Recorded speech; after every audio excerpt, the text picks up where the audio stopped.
নমস্কার, আমি অমিত। আরও একবার তোমাদের স্বাগত জানাই মানুষের জীবনে ঘটে যাওয়া সত্যি অলৌকিক, দৈবিক ও ভৌতিক ঘটনায়। বন্ধুরা, আজকের ঘটনায় যাওয়ার আগে তোমাদের একটু শাস্ত্রীয় জ্ঞানের প্রয়োজন পড়বে, না হলে ঘটনাটা কাকে নিয়ে, তিনি কে, তোমরা সেটাই বুঝতে পারবে না। দেবী মহামায়া, দশ মহাবিদ্যা, তিনি স্বয়ং সম্পূর্ণা। তথাপি কখনো তিনি সহস্র শিবাগণ দ্বারা পরিবৃতা, কখনো কোটি যোগিনী দ্বারা। তেনারাও এক একজন দেবী। তাদের রূপ, চরিত্র, কার্যক্রম ভিন্ন ভিন্ন। তাদেরই মধ্যে একজন হলেন মা মগধেশ্বরী। গায়ে মুকুট, অলংকার তেমন কিছুই নেই তার। জঙ্ঘা পর্যন্ত বিস্তৃত তার কেশরাশি, দীর্ঘদেহী, মৃত্তিকা বর্ণা। অন্য দেবীদের মতো এনার পুজোয় পুরুষ পাঠা নয়, মেয়ে পাঠা উৎসর্গ করা হয়। এনার পুজোয় পুরোহিতেরও প্রয়োজন পড়ে না। ব্রাহ্মণ থেকে শূদ্র সবার অধিকার রয়েছে এনাকে পুজো করার। গৃহের মঙ্গল, সন্তানদের সুরক্ষা, বল, বৃত্তি এসবের জন্যই তার পুজো করা হয়। তাই দেবী হয়েও তিনি যেন দেবী নন, যেন গ্রাম বাংলার চিরকালের অতি সাধারণ এক নিষাদ রমণী। আজ আমরা এনারই ঘটনা শুনব, যেটা শেয়ার করেছে সৌরভ। অসংখ্য ধন্যবাদ তোমাকে ভাই ঘটনাটি শেয়ার করার জন্য। এছাড়াও বন্ধুরা, তোমাদের বলি, নিত্য নতুন অলৌকিক, দৈবিক ও ভৌতিক ঘটনা শোনার জন্য লাইক, শেয়ার ও সাবস্ক্রাইব করে অলৌকিকের সাথে থেকো। কারণ প্রতি সপ্তাহের মঙ্গলবার ও শনিবার মানুষের জীবনের এমন সত্যি ঘটনা এখানে কিন্তু আসতেই থাকে। তো এবারে শুরু হচ্ছে আজকের প্রথম নিবেদন। মানা না মানা নিজের কাছে, লোকের মাঝে লুকিয়ে আছে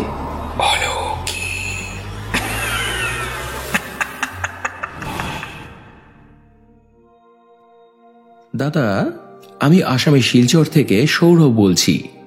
তোমার জন্য আজ একই সাথে দুটো ঘটনা নিয়ে এলাম। ঘটনা দুটো একজন দেবীকে নিয়েই। তিনি হলেন মা মগধেশ্বরী। বেদ, পুরাণ, শাস্ত্রে যার তেমন উল্লেখ নেই, যার মন্দিরও তেমন নেই। ফাঁকা জায়গায় বা মাঠে ঘাটের এক কোণে ছোট্ট একটা স্থান বানিয়ে ওনার পুজো করা হয়। ছবিতে এখন দেখতে পাচ্ছ। তো ঘটনাটি হলো বাংলাদেশের। আমার এক দাদুর সঙ্গে ঘটেছিল এটা। সেই দাদুর দুই মেয়ে, কোনো ছেলে নেই, কিন্তু ওনার ছেলের খুব শখ। এদিকে আবার টানাটানি সংসার, রোজগারপাতি তেমন নেই। তারপর আবার দেখতে দেখতে মেয়ে দুটো বড় হচ্ছে। তাদের পড়াশোনা, বিয়ে থাওয়া, অনেক টাকার প্রয়োজন, কিন্তু সঞ্চয়ও তেমন নেই। এখানে টুকটাক যেটুকু যা কাজ করেন সবটাই লেগে যায়, হাতে কিছুই থাকে না। কাজেই ওনার ইচ্ছে ছিল দুবাইতে গিয়ে কাজ করবেন। সেখানে নাকি বেশ ভালো টাকা মাইনে পাওয়া যায়। কিন্তু ইচ্ছে থাকলেই তো হলো না, যেতে টাকা লাগবে। থাকা খাওয়া করতেও বেশ কিছু টাকার প্রয়োজন। টুকটাক করে যদি কিছু জোগাড়ও করেন, কোনো না কোনো অছিলায় সে টাকা বেরিয়ে যায়। ওনার হাতে আর কিছুই থাকে না। ফলে ওনার আর দুবাইতে যাওয়া হয় না।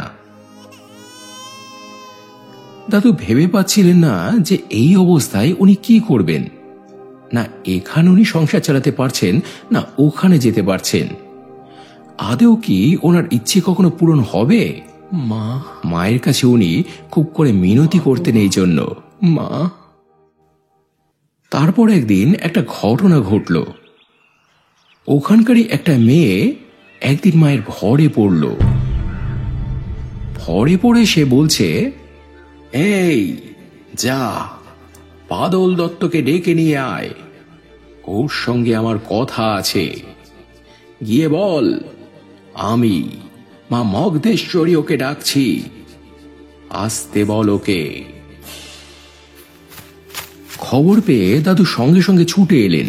মা, মেয়েটির মুখ থেকে মা তখন বললেন, তোর মনে দুটো ইচ্ছে আছে, তাই না? দুটো ইচ্ছেই পূরণ হবে তোর। হলে কি দিবি আমায়? দাদু বললেন, তুমি বলো মা, তুমি কি চাও? মা বললেন, আমার নাম স্মরণ করতে করতে নদীতে 108টা ডুব দিতে হবে, পারবি? দাদু ঘাড় কাত করে বললেন, হ্যাঁ মা, পারবো, নিশ্চয়ই পারবো। তো সত্যি সত্যি দেখা গেল, বছর গড়াতে না গড়াতেই দাদুর দুটো ইচ্ছেই পূরণ হয়ে গেল। দাদুর একটি ছেলে হলো, পাশাপাশি দুবাইতে যাওয়ারও ওনার সুযোগ হয়ে গেল। সেখানে গিয়ে দাদু ভালো একটা কাজ পেলেন, ভালো টাকা পয়সা রোজগার করতে লাগলেন।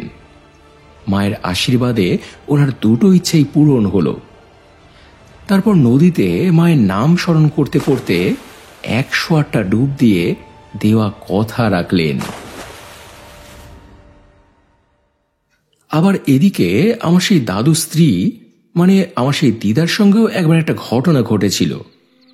ওনাকে একবার মা স্বপ্নে এসে বলেছিলেন, তোর বাড়ির উঠোনে তুলসী মঞ্চের গোড়ায় মাটির নিচে প্রভু নারায়ণ আছেন, তাকে তুলে প্রতিষ্ঠা কর। তো দিদা পরদিন ওখানকার মাটি খুঁড়ে সত্যি সত্যি একটি নারায়ণ শিলা পান। কিন্তু সেই শিলাটির ওপরে একজন ব্রাহ্মণের নজর পড়ে গিয়েছিল। তিনি এক ফাঁকে সেটা চুরি করেন। দিব্য শিলা হারিয়ে যাওয়ায় দিদা তো খুবই দুশ্চিন্তায় পড়েছিলেন। নাওয়া খাওয়া সব বন্ধ করে দিলেন। তখন প্রভু নারায়ণ তাকে স্বপ্ন দিয়ে নিজের অবস্থান দেখান। সেই ব্রাহ্মণের বাড়িতে এখানে একটা লোহার ট্রাঙ্কের মধ্যে ও আমাকে লুকিয়ে রেখেছে, আমাকে নিয়ে যা। তো সেই মতো দিদা পরদিন কয়েকজনকে নিয়ে ওই ব্রাহ্মণের বাড়িতে গেলেন। শিলাটিকে এরপর উদ্ধার করে আবার বাড়িতে নিয়ে এলেন। কিন্তু সেই ব্রাহ্মণ যে পাপ করেছিলেন তার তো কোনো ক্ষমা হয় না। তার ফলে এরপর থেকে একের পর এক ওনার ভাড়া যেতে লাগলো। অসুখ বিসুখ দুর্ঘটনা এসব তো লেগেই থাকতো। অবশেষে তিনি মারা গেলেন সামান্য একটা গাছের ডাল ঘাড়ে পড়ে। 6 মাস ধরে বিছানায় পড়ে ভুগে ভুগে মারা গিয়েছিলেন উনি। দাদা, দিদার এই ঘটনাটি খুবই সংক্ষেপে বললাম, কারণ এমন ঘটনা অলৌকিকে এর আগেও শোনানো হয়েছে। কিন্তু মা মগদেশ্বরী, তিনি যেমন ভক্তবৎসলা, অসীম তার মহিমা, তেমনি তিনি প্রচণ্ড রাগীও। দয়ার সাগর থেকে দাবানল হয়ে উঠতেও তিনি সময় নেন না। এইরকমই একটা ঘটনা ঘটেছিল আমাদের এলাকায়। আমাদের এখানে একটি পরিবার আছে, ওনাদের কুলদেবী হলেন মা মগদেশ্বরী। আর্থিকভাবে সচ্ছল, সন্তানাদি নিয়ে একটা ভরা পরিবার। তবে ভদ্রলোক বাড়িতে খুব একটা থাকেন না। বিশেষ কিছু কারণবশত বেশিরভাগ সময়ই বাড়ির বাইরে থাকেন। সেখান থেকেই উনি টাকা পয়সা পাঠান এবং ওনার স্ত্রী তাই দিয়ে সংসার চালান। ছেলে মেয়েদের পড়াশোনা করানো, মানুষ করা সবকিছু উনিই করেছেন। এক কথায় বলতে গেলে উনিই পরিবারের গৃহকর্ত্রী। তো ওনার মেয়ে বড় হলো, ভালো সম্বন্ধ করে মেয়ের বিয়েও দিচ্ছেন, সবটাই একার হাতে। কেউ যদি ওনাকে জিজ্ঞেস করত, আপনি একা এত সবকিছু কি করে মেনটেন করেন, উনি হেসে বলতেন, একা কোথায়, মাথার ওপর তো মা আছেন, উনিই আমাকে শক্তি দেন। সেই শক্তি বলেই উনি যাবতীয় কিছু করেছেন, বিয়ের সমস্ত আয়োজন করেছেন। তারই পাশাপাশি মা মগদেশ্বরীরও পুজোর আয়োজন করলেন। কারণ এটা নিয়ম আছে, বাড়িতে কোনো শুভ অনুষ্ঠান হওয়ার আগে মাকে পুজো দিয়ে ভোগ নিবেদন করতে হয়, যাতে সব মঙ্গলময় ও সুষ্ঠুভাবে সম্পন্ন হয়। মায়ের থেকে আশীর্বাদ নিতে হয়। মায়ের ভোগও বড় বিচিত্র। ফল, মিষ্টি, নৈবেদ্য এসব তো থাকেই, তার সঙ্গে দিতে হয় ভিজিয়ে রাখা কাঁচা আতপ চাল, তার সঙ্গে হাঁস বা মুরগির ডিম ফাটিয়ে তার মধ্যে দিতে হয়। এটাই হলো মায়ের মূল ভোগ। আর মায়ের লীলাও কত বিচিত্র দেখো। মাকে যখন ভোগ নিবেদন করা হয়, তারপর কোত্থেকে কখনো কালো কুকুর, কখনো বা ধূসর রঙের গরু বা অন্যান্য কোনো প্রাণী এসে সেই ভোগ খেয়ে যায়। কোত্থেকে যে তারা আসে আর ভোগ খেয়ে কোথায় যে চলে যায়, আজ অবধি তা কেউ জানে না। কতজন সন্ধান করারও চেষ্টা করেছে, কিন্তু কেউ জানতে পারেনি। এমনই বিচিত্র মায়ের লীলা। তো সেই ভদ্রমহিলা যখন মাকে ভোগ নিবেদন করতে যান, তখন একটা ঘটনা ঘটে। হঠাৎই কি করে ওনার শাড়ির আঁচলে আগুন লেগে যায়। চোখের পলকে দাউ দাউ করে জ্বলে ওঠে শাড়িটা, যেখানে কিনা পুজোর প্রদীপ বা মোমবাতি ওনার থেকে অনেকটাই দূরে। সঙ্গে সঙ্গে তখন লোকজন সব দৌড়ে আসেন। নিশ্চিত মৃত্যুর হাত থেকে ওনাকে বাঁচান তারা। আর একটু হলেই মা মগদেশ্বরী ওনার বলি নিয়ে নিতেন। যারা তখন ওখানে উপস্থিত ছিলেন তারা বলেছিলেন, নিশ্চয়ই তুমি মাকে ভালো মনে ভোগ নিবেদন করনি, মনে কোনো খুঁত ছিল তোমার। তুমি জানো না, নিষ্পাপ মনে মাকে ভোগ না দিলে মা তাকেই ভোগ হিসেবে গ্রহণ করে নেন। অগ্নিজিহ্বা দিয়ে মা তোমাকেই গ্রহণ করতে যাচ্ছিলেন। মায়ের কাছে ক্ষমা চাও, নতুন করে আবার ভোগ নিবেদন করো। তারপর আবার নতুন করে সব সাজিয়ে গুছিয়ে মায়ের ভোগ নিবেদন করেছিলেন তিনি।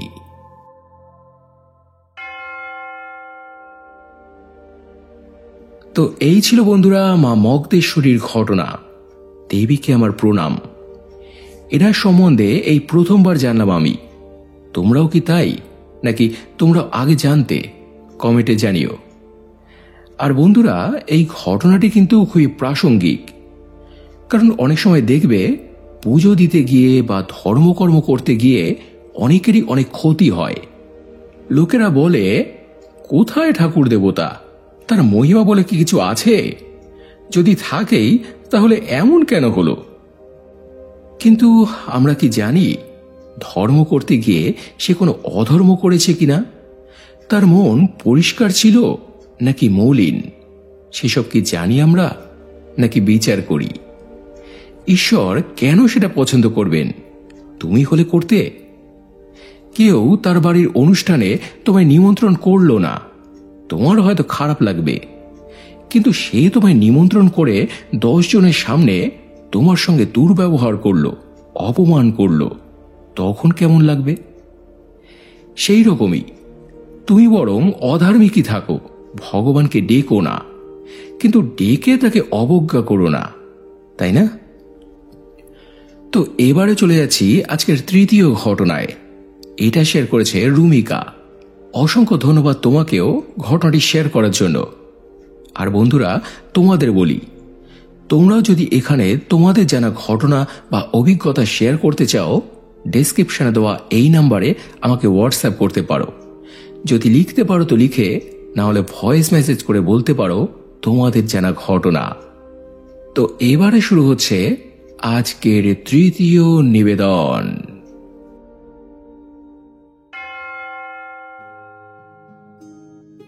ভাই অমিত, আশা করি ভালো আছো, ভালো থেকো। আমি বারাসাত থেকে রুমিকা। আজ আবার তোমাকে একটা ঘটনা বলতে এলাম। তুমি তো জানো আমার বাড়ি বারাসাত হলেও বর্তমানে দিল্লিতে থাকি। তো রিসেন্ট আমি কলকাতায় গিয়েছিলাম। আর কলকাতায় গেলে আমার সেই মায়ের মন্দিরে যাব না তা কি হয়? আজ যে আমি বেঁচে আছি, সমস্যা কাটিয়ে উঠতে পেরেছি, সে তো ওনার জন্যই। সেসব ঘটনা তোমাকে আগে বলেছি।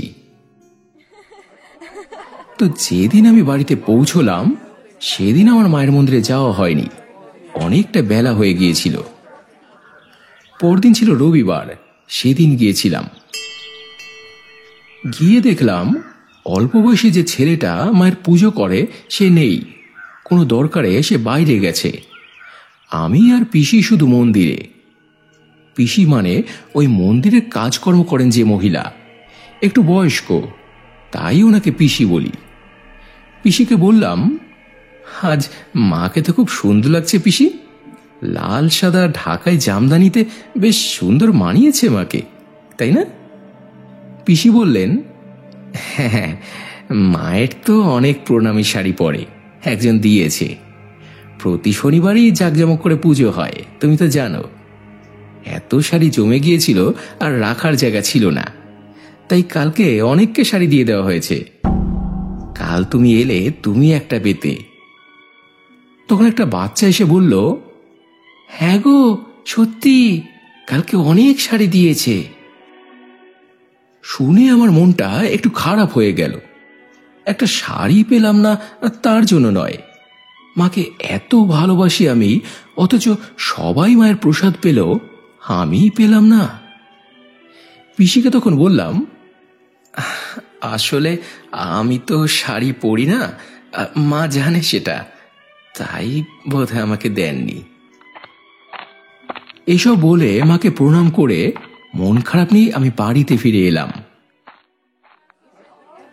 সবার সঙ্গে কথাবার্তা বলছি, খাওয়া দাওয়া করছি, কিন্তু মন থেকে ব্যাপারটা কিছুতেই ঝেড়ে ফেলতে পারছিলাম না। এখন দূরে থাকি বলে মা কি আমায় পর করে দিল? এত সহজে মা ভুলে গেল আমাকে? কই, আমি তো মাকে ভুলিনি। যখনই আসি মার সঙ্গে দেখা করতে যাই, না হলে যে আমি শান্তি পাই না। এসব ভাবতে ভাবতেই রাতে শুতে গেলাম। পরদিন ছিল সোমবার, সেদিন ছিল অমাবস্যা।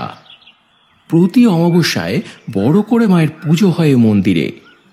সেই দিনই ঘটেছিল আসল ঘটনা। যেহেতু এবার এখানেই আছি, তাই সেদিনও আমি এই মন্দিরে গিয়েছিলাম। তখনও লোকজন তেমন কেউ নেই, পিসি তার কাজ নিয়ে ব্যস্ত। এমন সময় সেই পুরোহিত ছেলেটি এলো। পুজোর গোছগাছ কতদূর হলো সে প্রথমে দেখল, তারপর গেল মাকে নতুন শাড়ি পরাতে। প্রতি শনিবারই তো মায়ের শাড়ি চেঞ্জ করা হয়, অমাবস্যাতেও মাকে নতুন শাড়ি পরানো হয়। তো শনিবার দিন যে শাড়িটা পরিয়েছিল মাকে, লাল সাদা ঢাকাই জামদানি শাড়িটা, ওটা খুলে আমাকে দিল। বলল, নাও। আমার সারাটা গা তখন শিউরে উঠেছিল। আমার এটাই মনে হচ্ছিল শাড়িটা যেন ও নয়, ওর হাত থেকে যেন মাই আমাকে দিল। বলল যে, দেখ, আমি কি তোকে ভুলে গিয়েছি? সেদিন তুই শাড়ি পাসনি বলে আমার নিজের পরা শাড়ি তোকে খুলে দিলাম, ধর। মায়ের এই মহিমা দেখে আমার দু চোখ তখন ছলছল করে উঠেছিল ভাই।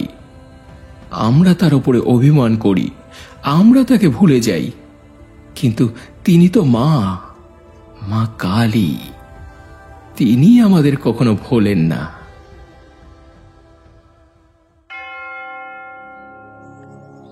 তো এই ছিল বন্ধুরা আজকের তৃতীয় ঘটনা। আজকের ঘটনাগুলি খুবই ছোট ছোট, কিন্তু কোনোটাই খারাপ নয়, তাই না? তো কেমন লাগলো তোমাদের আজকের এপিসোডটা কমেন্টে জানিও। যদি ভালো লেগে থাকে তাহলে ফেসবুক, ইনস্টাগ্রাম বা পরিচিত মানুষদের সঙ্গে প্লিজ শেয়ার করে নিও। আর এবারে গত এপিসোডের কমেন্ট পড়ার পালা, যেখানে পিঙ্কি ঘড়ি কমেন্ট করেছে, কেমন আছো অমিত ভাই, ঘটনাগুলো শুনতে খুব খুব ভালো লাগে তোমার গলায়। অজন্তা ভরে লিখেছেন, সত্যি বাস্তবে এমন ঘটনা ভাবাই যায় না, অবাক করা একটা ঘটনা। মনীষী কাকিমা লিখেছেন, এমন ঘটনা কোনোদিন শুনি নাই, খুব ভালো লাগলো। শ্রাবন্তী ভট্টাচার্য লিখেছে, দুর্দান্ত একটা ঘটনা, এরকমও হয়। সোমা কুণ্ডু লিখেছে, অসাধারণ একটা ঘটনা। তামিনী পাল লিখেছে, যেমন সুন্দর ঘটনা তেমনই সুন্দর তোমার অসাধারণ পরিবেশনা। এক কথায় বলতে গেলে দুর্দান্ত। 10th রুম লিখেছে, হরে কৃষ্ণ ভাই, আজকের ঘটনাটা খুব সুন্দর, এরকম ফার্স্ট শুনলাম। সোহিনী বক্সি লিখেছে, দাদা আমার একটা ঘটনা আছে এরকম, বলবো তোমাকে। তাহলে দেরি করো না প্লিজ, তাড়াতাড়ি বলো, ঘটনার খুব টান। আমি তো আবার ভাবছি যে এপিসোড সপ্তাহে একদিন করে দেব কিনা, কারণ ঘটনায় কুলাতে পারছি না। যার যা ঘটনা আছে প্লিজ তোমরা তাড়াতাড়ি পাঠাও। তো এছাড়াও আরও কমেন্ট করেছো অঙ্কুশ মালিক, প্রিয়া সাহা, গীতাদি, আশিস কোলে, মিঠুন পাল, অমিতা জেঠিমা, সুদেশা সিংহা রায়, মামনি রয়, মৌসুমী মুখার্জি, অনিন্দ মিত্র, অভিজিৎ হাজরা, মায়াদি, মমতা মণ্ডল, চন্দন, জয়া বণিক, তাপস পণ্ডিত, অক্ষয় অধিকারী, অর্কপ্রভ নস্কর, রূপসী গাঙ্গুলি, অভি স্টুডিও সহ অসংখ্য অসংখ্য প্রিয় বন্ধুরা, তোমাদের প্রত্যেককেই অসংখ্য অসংখ্য ধন্যবাদ আর বুক ভরা ভালোবাসা জানিয়ে আজকের এপিসোড এখানে শেষ করছি বন্ধুরা। আবার দেখা হবে শনিবার আরও একটা জমজমাট অলৌকিক এপিসোড নিয়ে। সবাই খুব ভালো থেকো এবং ভালোবাসা নিও। ধন্যবাদ।